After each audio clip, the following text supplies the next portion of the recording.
Joe, let's go live real quick. Just want to say out to the people, touch the people. What's up, she? Held up my composure of mayna. Why is there? Let's see if Fat Joe's available. I'll send a request to the Don Cartagena. When I'm coming to Chicago, hold up. The Yo, Dawn. B-Dot. I tell you, I'm over here watching the special, this comedy. I promised Sam I would watch it today. It's called Sam J3 in the morning on Netflix, man. She's hilarious, man. What's going on? If you're telling me it's funny, then I'm gonna have to check it out, crack. Yeah, it's funny. I for some reason I like this girl, man. She's really dope. She got a show on HBO. I saw the other day. It's called Pause, and I'm just like, I'm a fan. Well, listen, your recommendations are very important, so fuck it. I'm gonna check that Yo, out. Yo, B-Dot, what's up with you? Yo, B-Dot, Mano's your man, though. Mano's your man. Like, what? Yo, look, I understand both sides. Okay. Both sides, but you didn't understand what he was saying. So, I kind of. No, you didn't.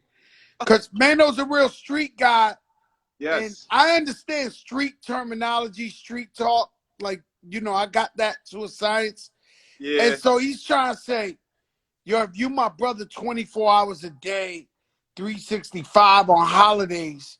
Right. And I put out a song that you don't like, just keep it to yourself. Like, I'm not going to lie to you. I'm the same way. Right? Because you're artists, and artists are sensitive about their shit, right? Like, no, but not if it's your man. Like, you know, I'm crazy enough to say DJ Khaled's the new Quincy Jones. Like, right. I co-sign my people, my brothers and sisters, to the moon and back. Right. So he basically was saying, yo, B-Dot, you my brother. You're not just hip hop, whatever. Like, you know, I look at you as family. If you don't like it, just fade to black. You know what I mean? Just fade back and just be like, yo, you know what? I ain't gonna talk on this. But you were looking more like integrity of hip hop. Right. I have an obligation to say, yes, whether it's dope or not. But that's some music, and it's always been a contentious relationship between music journalists and the artist. It's always been like that since day one, you know. But again, my credibility. Yeah, but I don't think you get it though, B-Dot. He trying to say he likes you for you, not because you're a journalist. He says, you're my brother, you're my friend. But I have to be critical too, Joe. But I don't remember what song it was. But I didn't say it like my critique wasn't like as if I was storming under the bus or like going too hard. I just thought it was not his best work. But I get it. You know, if I tell an artist, you know, I don't like a record, it's like calling your baby ugly. And I'm not trying to do that. Nah, I'm not calling the baby ugly. I will never call a baby ugly, I swear. I got friends that be like, yo, why did that girl post her baby? Her baby is, I be like, yo, bro, like, come on, man. Like, come on, yo.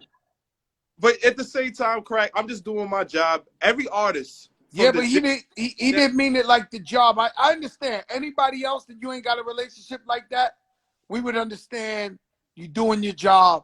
But he said, yo, you my brother. That kind of hurt when I heard you say that. I wish you wouldn't even, you know, and I've had these situations before. I'm sure you did. You put probably a lot of my colleagues in the white van, correct? I'm sure you have.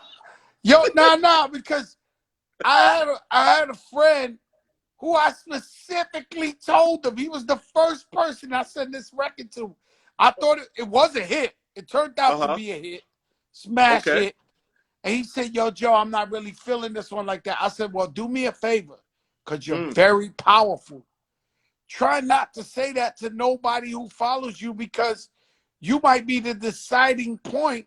And sure enough, he went. They had a little conference call. He was like, yo, I don't know about this one, Joey, my brother, but whoever, let's just say Democrats, Republicans, whoever was on his team kind of didn't support it the way they should have. Like the whole rest of the country supported it. See, Elliot shouldn't have done that. Nah. Yo, me and Elliot, like you guys, the reason I fuck with y'all is I said this on Elliot's thing. There is no hidden agenda with y'all. You guys love music. You guys love music, and you call it like it is. You're not with the shock jock.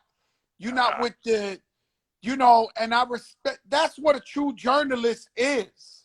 I try to be crack, man. Like, I try to be fair and balanced. There's records from you that I've enjoyed. There's records from you that I haven't enjoyed as much. But it's always going to be respected. You know what I mean? It's always going to be from a place of reverence. Yeah, I mean, me, I never got my props anyway, but I'm 26 years and gunning anthems. We #1 in UK and Europe right now, man. Like, we, yo beat up. My shit speak for itself. You know, I throw out that Pudo out there. It is what it is, beat up. You know what I'm saying? I was telling May, I was like, yo, I don't think people really understand. Fat Joe was signed to Relatively Records in like 91, 92. 92. You know, in 2021, you're still here putting out records. You have hits older than some of... Putting out hits, though, is what I'm saying. Beat out. There's artists out there that's putting out records that they putting out records. Like, it's a difference. There's artists out there still putting out records that, you know, they're doing it for the art. Yeah. My shit go #1. My shit get plaques on my wall. My shit, like, just be clear, but it's okay. I don't got to be everybody's favorite rapper, B-Dot. I'm good. Let me ask you this, though. You have the hardware, right? Do you care more about the hardware? Do you care more about, like, one of my favorite Fat Joe records, I don't know what it did, was the record with you and Puff, right? Adios to Mayana. Yeah, it went gold. That album went gold. Okay. But there's other songs like Lifestyle. I don't know what they did. For me, it's about the artistry. For me, it's about gaining the respect of the fans, gaining the respect of my peers like you, and having people saying, yo, he put it down. Like this guy done put it down, legendary.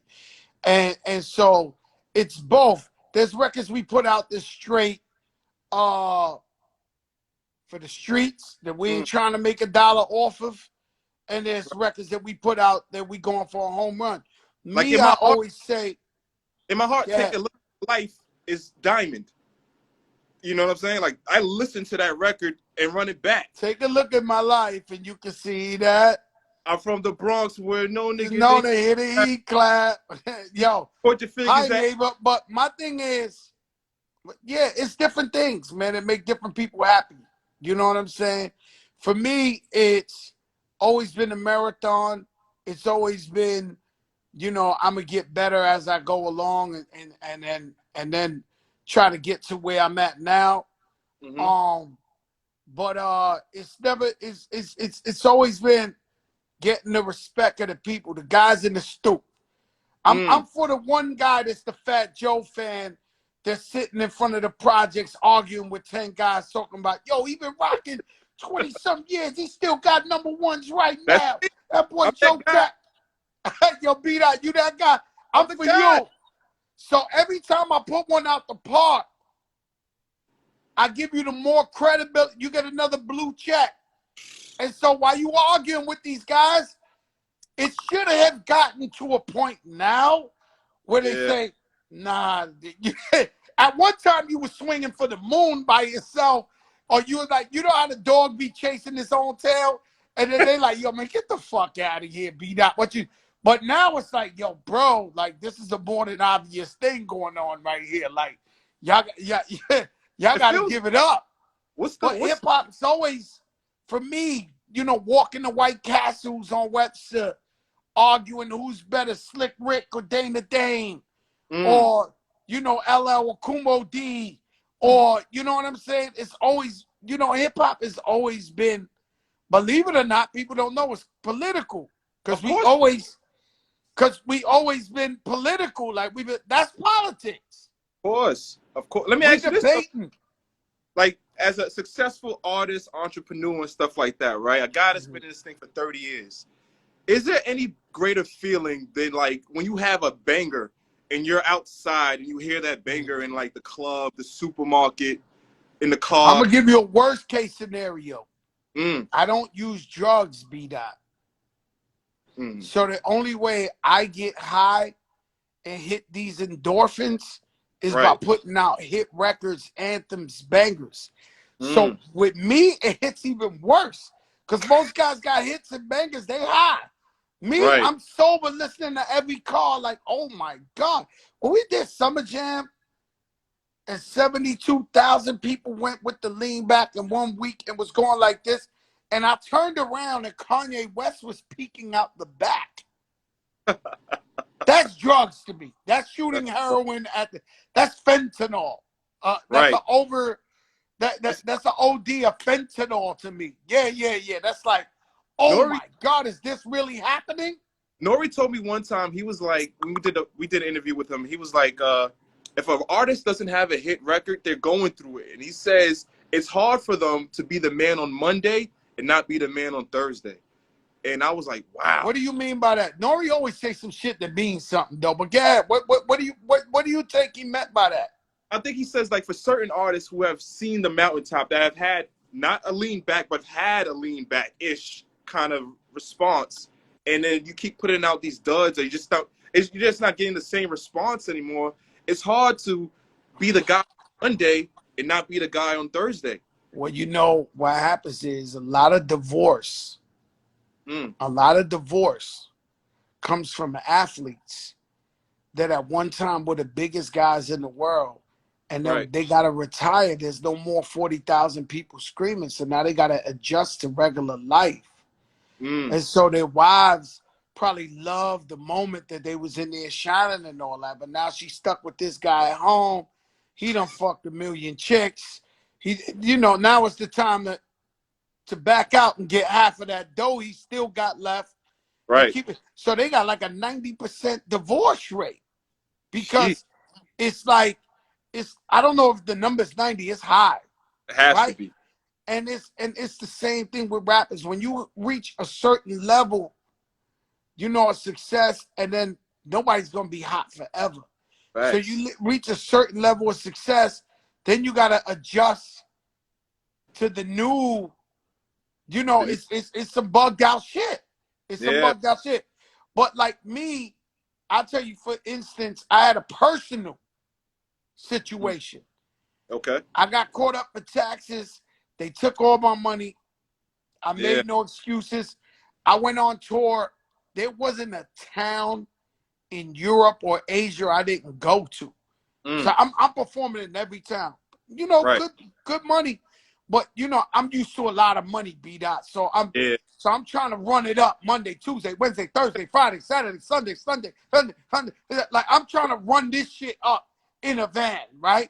Yeah. So now, one show, because that gets to you when you go from doing arenas and Madison Square Garden and summer jams and having lean backs, and now you're doing like clubs in Europe. And in Europe, you're talking about a guy who don't smoke cigarettes, weed, or nothing.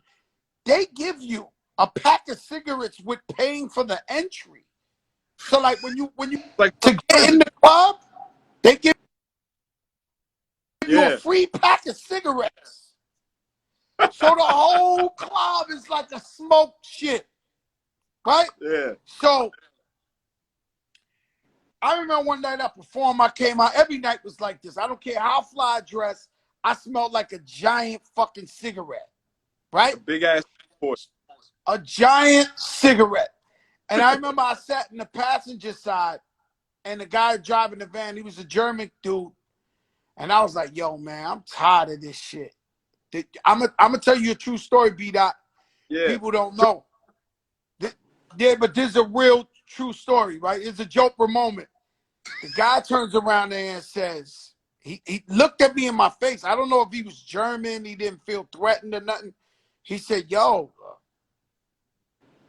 get used to this. You're never performing anywhere other than this no more. Like, this is like, wow. This is what it is. Like, jeez. No, I swear to God. He was like, yo, lean back was a while ago. This guy told me this. Was this Hitler? Why was he being No, but I'm saying he was being too honest. Wow. And I'm sitting on the passenger side, and the shit bothered me. And I said, word. So I remember I went to his boss, who's my man, C. I said, see, I don't want to work with this guy no more because we're going to wind up beating him up. So they got rid of him. But my thing was, I came back. Mm-hmm. I came back like I was supposed to. Yep. With #1, back in the arenas, back at doing my things. So you could never let these people talk you down. And something I've said in a million interviews is the major labels, and I'm not just going to bash them, but the major labels, they take artists, okay, Black, Latino artists, even white artists, young artists, white artists that don't got no real money, you know, and they take their talent and they sign them, they throw money they never seen before.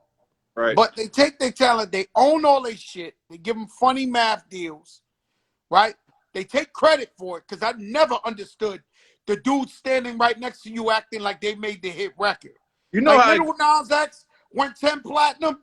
There was definitely a dude he doesn't know who stood next to him when he got the award with a suit on. We don't even fucking know this guy. You know what who they keeps say, taking credit. Success has many fathers, failures, and orphans. Many fathers, failures, and orphans. Okay, cool. But I'm not that guy. I don't want that guy standing next to me talking about when I made up all the way up or I made up lean back. He gonna sit there, shake my hand, and act like he did this shit. He ain't do it. Right? So now, when the major label says, all right, on to the next. These guys, I seen it last night with Derrick Rose. Derrick Rose, a fucking phenomenal game. And then he went on with Shaq and them. He was like, you know, for a 32-year-old guy, nigga, you still a baby. But they got him thinking that's old in basketball talk to where he's saying he's old. Right. So, guys be 28 years old. Silk, H-Town, these groups with #1s. And then when the major label, because these are the guys who come in the big white horse, that when you from the hood, they throw you a couple of 100,000, you think they're your savior. They tell you, you're old school. Yeah. And now you got guys doing the old school at noon talk. They only 27, 28 years old. How are you old school? That's a good question. And so before Joe Crack, a lot of these guys just gave up. Who were talented, who could have had hits, who could have had a 15-year career, who believed these people and started calling themselves old school. Crack, but do some people lose it though? Because there's some artists, I won't name. Oh, no, most artists lose it. Not at that point. I'm talking about when they drop them off the thing. But most artists lose it. That's what's so remarkable about Fat Joe. Yeah. Fat Joe raps, new style, on beat, no problem, no what the flow, what the sound. The greatest of the greatest of the greats of the greats, B-Dot. Yeah. The guys that flow like water, the guys who's the kings of all, they fall off at some point. They rhyming off beat. They just. I asked Jigga Man one time recently. I was like, yo, because we were listening to an artist, and I was like, this shit sucks. And I was like, why is he rap like this now? And the nigga just responded with one answer. He said, it's hard. It's hard. And like, for whatever reason, it just stuck with me. He's like, this Jigga Man told you that? If I'm lying, my name ain't Brian. I'm dead ass. Jay told me, he was like, this shit is hard. Yeah, for Diddy Bop. You gotta come with. That's why I can't believe how they sweep Fat Joe under the rug. They try to act like it's normal to hear a guy from 9-2 on that box on that radio all day. Like, it's not normal. It's a different Diddy Bop. It's not. If you look to your left, look to your right. It's science. Let me tell you something else. The science to my generation rappers. I ain't even gonna say all that, man. I ain't gonna say all that. But you a couple friends. Nah, you know, I love all my friends, man. But you know, it's like, you know, it's hard, man. It's hard. That's all I can say. So that when I came on your show first, yes, you and Elliot with Remy, that we came back. Yep. I literally told you, I had to go to clubs where they were using drugs, where it was like I was not comfortable because no matter what, I'm still Fat Joe. Right. So I'm in Toronto, I'm in the ATL, I'm in Miami. I'm talking about the real shit. Right. Trying to figure out the flows. I remember one time I was in North Carolina, they was playing this song. Good boogly boogly, that ass is juicy. Good boogly oogly, that ass is juicy. Right, Google. And I'm sitting there like, yo, what the fuck? I fucked up with my Gucci slides. I fucked it in my Gucci slides. And this shit was ringing off, right? And I'm just like, oh my God. Like, am I a dinosaur?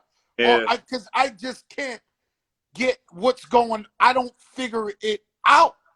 And then I figured it out. And we came all the way up in that album, Plato Plomo. And, you know, but it's hard.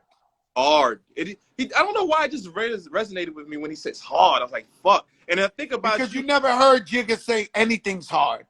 Nah, Jigga man to get a new $1 billion and act like it's supposed to happen. It's supposed to happen. So when he told you honestly, yo, it's hard. It's hard. And he's the only one. He's one of the only ones that can keep up to what's going on. Right. But not to even be a Fat Joe fanboy, I gotta give you flowers, and I always will.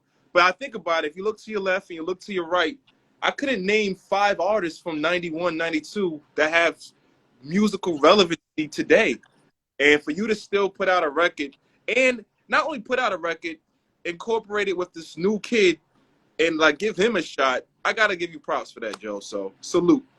Oh man, let me tell you something, B-Dot, man. I'm here to stay, man. Yeah. That's it. They're gonna see me, whether it's music, whether it's the businessman Fat Joe, whether it's they're gonna see me till I'm out of here, man. Red carpet up, dip fresh, diamond out. It's the Hermes on.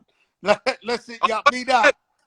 That pinky ring was in my group chat, Joe. That blue ring, I don't know what the fuck you went to the bottom. Blue Magic, Belgian blue. Yo, that ring is nuts. It was in your group chat. What they say? Niggas like, yo, you see that Fat Joe ring? I was like, of course I seen it. Are you kidding me? I was like, yo, it's like the fucking shit the old lady dropped in the Titanic, man. Joe. Yo, you know, B-Dot, let me tell you something, man. It's like COVID taught us something. COVID taught you that life is vulnerable. Yeah. And that nobody's guaranteed tomorrow no matter what. You start thinking about shit in COVID that you never thought about in your life. You never think about you're going to die. Yeah. We going from couch to couch. Before COVID, I was in Waldorf Astoria Monday, Manhattan on Tuesday, Miami on Wednesday, Paris on Thursday. Like, we was just moving, running and gunning. Like, we ain't thinking about dying. Yeah. So you sitting on the couch, everybody's dropping. They literally try to kill me 30 times, B-Dot. They try to put me in jail 1,000,000 times. Yeah. And I'm sitting on my balcony like, what the fuck? They're going to finish me with this shit right here.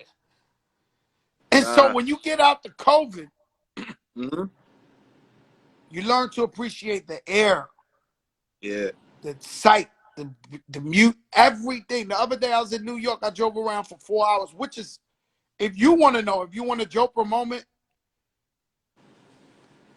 Fat Joe's most amazing thing on earth is driving himself in a car, listening to like WBLS for like 3-4 hours, driving through Coney Island, Harlem, Queens, the Bronx.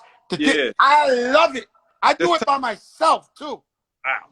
So if they tell you, yo, we seen Fat Joe 4 in the morning, yes, they did. And that, I love it. I love doing that. That's like the best thing to me. And so I don't know why I told you that. But now I did that the other day because COVID taught you we vulnerable, man. Yeah. This shit could be over. So if I want that blue sky blue, my favorite, and I want that diamond, and I got it, fuck it, I'm going to get it. Why not? I'm going to get it. Right. Life is short, man. That's what I'm trying to tell you. Whatever makes you happy.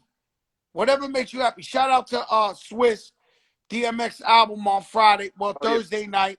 Right. It's a classic. Have you heard it yet? I haven't. Swiss didn't invite me to the listening sessions. I felt some. No, that's that's blasphemy. Also, they don't invite you and Elliot. I was like, what the fuck? Where's my invitation, Swiss? Let me tell you something. Every one of my albums, I would invite Elliot Wilson by himself to the studio. His brother, I don't know anymore, but his brother used to be one of Fat Joe's biggest fans. So I bring him in there. I feed him. He like to eat. You know what I'm saying? And I hope I got a nice review. You know what I'm saying? I mean, Swiss, yo, the DMX album is a classic. And I'm looking forward to it. It's crazy because it's real hip hop. It's hard. You know how Jay-Z said it's hard? Yeah. I never thought we were going to see an album, real hip hop, 2021, that's a classic.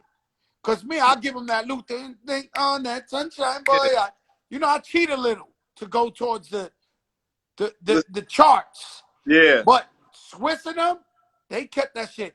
Boom, boom, boom, with Bono singing on that shit. Alicia Keys with the boom, boom, boom, boom, boom, like Swiss's last album, Poison. Oh my goodness, that shit was fire. Wait till you hear this one. I think he cheated. He cheated. Yeah, it's too fire. It's too fire. The DMX album Exodus, it's too fire. Joe, I don't want to. I heard the album. What'd you say? I heard the album. 2 Chainz and Lil Wayne. Hollygrove. Yeah. Remember I told you they will start calling Lil Wayne the greatest rapper on the earth again. Remember I told you when that album comes out. They did Hollygrove though. No, they did part 2 now. Right. Oh, okay. No. It felt like Fat Joe Big Pun, right? Because I feel for 2 Chainz because 2 Chainz is dead nice, right? And he went all out. Like when you hear his verses, he started every record, right? And you like, damn, 2 Chainz is killing this shit. And then Lil Wayne comes in with the venom. You like, it's like Fat Joe going, it'll be a cold day of hell the day I take it now. Make no mistake, Pharrell, I wouldn't hesitate to kill. Those are bars. And then Pun comes on and goes, dead in the middle, little, and you're like, oh, who was that guy first? Like, yeah. I be that. My family left me. Yo, Joe, stopped watching the movie. We gotta get you on brackets, man. We gotta pick a good bracket for you and have you on. I would rather do it in person, but we could do it virtually whenever. We'll do it in person and just know Knicks all day. Bye bye, guys. There you go. Bye bye, guys. Later, Joe. I mean, that was like an impromptu interview. Literally, they're watching it on, like, Donnie and Josh are watching it. They're like, look at me, man. The whole episode. Shout out to fucking Fat Joe, man. Like, he's the best. Greatest stories in hip hop, the most charismatic. And again, and this is not like, am I sound like a Fat Joe D-writer? Like when I say this, can't think of any other artists besides him. Maybe Busta, I guess, right? Because yeah, I know. That still has a record 30 years later. It's only Fat Joe. Of course, Jay-Z, but Jay-Z don't count because I say like 96 is Jay-Z, you know, but he was around. But shout out to Fat Joe, man. He's a legend and a half. And he deserves his flowers. Snoop, yeah, Snoop's still around. Snoop's still around. He just put out an album, but I don't think there's not enough interest surrounding it, you know. But whatever. I mean, we just had Kiss on brackets. Kiss has been around forever. Kiss is a little bit older. He's 25 years. Like Kiss is like 97. But still, like, we're talking like mid-90s. Yeah. Kiss is 97. But anyway, Nas has been around. 92. Well, do you count 92? Because like Live at the Barbecue and shit, but I count either way. I mean, he's like early 90s. Because Fat Joe's first album came out like 91, 92, but his album came out 94. So yeah, he's on the cusp. But shout out to those guys, man. Shout out to everybody here. Make sure y'all watch the new episode of Complex Brackets. Right now, with Pierre Bourne, we were talking about Best Producer Tag. It's a really good episode. And also, you can play for yourself. So, for the last 2-3 episodes of Complex Brackets, if you go to the description, and they have a tab where you can play brackets and you can share it and tell your friends. Shout out to DJ Drama, the legend. I'm going to say greatest mixtape DJ of all time. I'm not mad at that.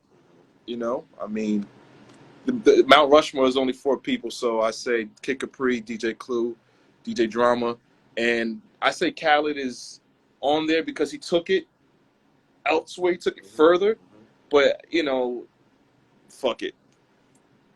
We need Cool and Dre. Oh, shout out to Cool and Dre. Cool and Dre.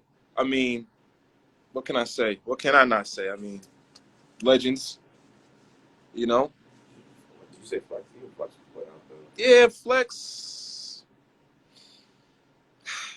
Well, I mean, the tunnel was important. The tunnel was significant, but Mount Rushmore only has 4 people. You know, so I can only put 4 heads. But they're very, you know, Flex is important. I don't like the recent application of Flex, but, you know, DJ Ron, of course, Ron G's important. Ron G's king of blends. But if I had to say, Kid Capri was like the first celebrity mixtape DJ, and I think Clue took the baton. And then after Clue, you have your Flexes, your Flex put out albums. Yeah, like in-store, the Tunnel, for sure. Yeah. The Tunnel. Then you had your K Slays. And, you know, you had a lot of people in between there, a lot of significant people in there. But then you have a DJ Drama who's here right now, and he just took it somewhere else with the Gangsta Grills. And, you know, he put out his own albums, of course, and then he helped Lil Wayne. I would say DJ Drama is responsible for the resurgence of Lil Wayne in some ways. Well, that's a lie. I got to give credit to Beyonce, the kid in Destiny's Child, because people don't remember the Soldier record. Soldier put T.I. and Lil Wayne on the map. People don't remember that. The North remembers. Pepperidge Farm remembers. And then DJ Drama just added a little bit of herbs and spices on it. Shout out to Karen Civil. Karen, you want to go live, or are you counting some money? Let me know. Should I go to the set soon? We gotta go to the set. Yeah, okay. Probably do the intro. I'm hungry. Well, when's the time's food coming? Food's after the episode. Fuck, man. Shout out to Karen. And then, like I said, he just took it somewhere else. And then, like, around here, shout out to Memphis Bleak. He definitely helped introduce T.I. To the masses. Will Lil Wayne been hot since the first Carter? No, he has not. Because I remember when, shout out to Green Lantern. Oh, Green Lantern put out that fire. He produced that fire on Makami's album. Shout out to Makami and the whole Haitian massive. Sac Passe. Karen, speaking of Haitian, I need a bottle of Babaku. But he put out that song Au revoir on the new Makami, produced by DJ Green Lantern. Fire. Back to what I was saying. T.I. was not popping. See, this is what I hate. Wait, we're going to talk about Wayne. T.I. was like, people say, I was a T.I. fan since I'm serious. No, you weren't. Nobody was. That shit flopped, and he was an afterthought.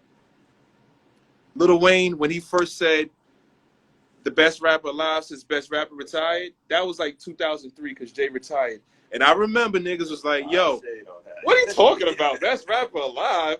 Shut the fuck up. But then he proved himself. They Carter 2. Yeah.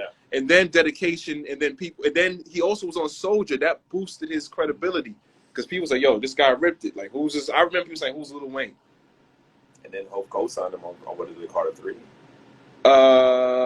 Yeah. But in between there was the Dedication. That's where DJ Drama comes in. Squad Up 1 and listen, people weren't fucking with Squad Up mixtapes like that. You had to be a specific kind of person to fuck with them. Wayne's first album was with the Hot Boys. I remember the Hot Boys, but it wasn't about Wayne. It was about BG and Juvenile. Do the knowledge. Okay. My producer, Dan, is telling me I got to go on set. Shout out to everybody for tuning in and tapping in. I appreciate you guys. Shout out to Cool and Dre, legends. I'm not mean as fuck. What are you talking about? And shout out to Manny Fresh. He's not on this, but he's a legend in his own right as well.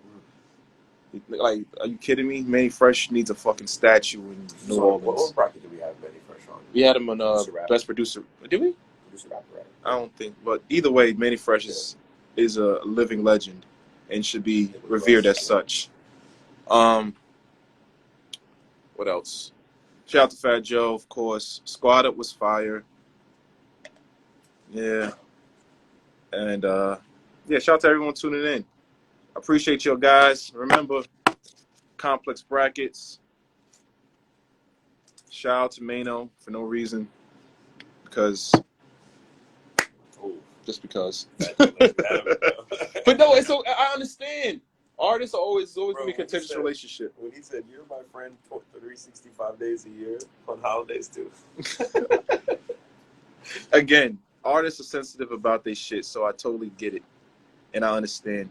Can I get 5 more minutes with these guys? All right, I'll get 5 more minutes with you guys. Are you dressed up? Yeah, I'm wearing. Oh, you know, my face then. No, I didn't. Damn. I didn't. Yeah, I'm dressed. Damn, I bought my fucking shoes, man. You come with fucking. I know. I'm dressed today. I'm dressed. Shout out, brackets is fine. Shout out to Drama. Thank you again for being the first guest on brackets. It was actually Russ, but we did it out of order. You were the first one. So shout out to DJ Drama. Thank you for participating. The Best Gangsta Grills mixtape. He said it was dedication to. It actually turned 15 this year, or this month, this week I think, or was it last week? And it's definitely a monumental project for Lil Wayne and hip hop culture. Like, Drama went to prison, well, not prison, went to jail for this shit, for music. Him and DJ Don Cannon. I mean, what the fuck? What can you say? Went to jail over music. And that would happen on my birthday, too, coincidentally. So, shout out to DJ Drama, living legend. Shout out to Don Cannon. We should have said Don Cannon, one of the best tags. Cannon, Pierre Bourne, right? He probably wouldn't have picked him anyway. But Don Cannon is a legend as well. And, yeah. Yeah, he just shit on him while he's showing those bullets. Yeah, that was kind of fucked up. But, yo, what's up? Is there any updates? Yeah, you should be good for 2 o'clock. Yeah, we're good. Yeah, We're good to so go. we're gonna jump in. We're about to jump in. All Yeah. right. We're ready. Are y'all Okay. ready? Yeah, Oh, yeah. see, okay. Fat Joe, Karen Silver, living legend. All right, guys, I gotta go. I appreciate you all. Shout out to everybody. Shout out to East Coast, West Coast, worldwide. Thank everyone for watching and supporting Complex Brackets. We're almost halfway through our season, so appreciate you guys so much. Beat out, girl, talk my shit. Miami producers will let me up for this hate. Why would they hate? Nah, man. Let's see what Dre says. Beat out, gotta talk my shit. Miami producers who made New York, then 4 months later hated or love it. Hey, there you go. There you go. Talk your shit, Dre. I'm not mad at that, man. I remember Cool and Dre. Remember that second record that he made, Naomi? That was my shit. And he also made so many great records. I love Miami too, man. Like, Miami doesn't get enough props for their musical contributions. I feel like they do. Do I? I don't know. But shout out to Miami. Shout out to Uncle Luke. Uncle Luke is the reason why rappers could parody songs and do things like that for free and not get sued. Solo album coming. Looking forward to it. My Kami album, fire. One of the best this year. Chevy Rider High was fire.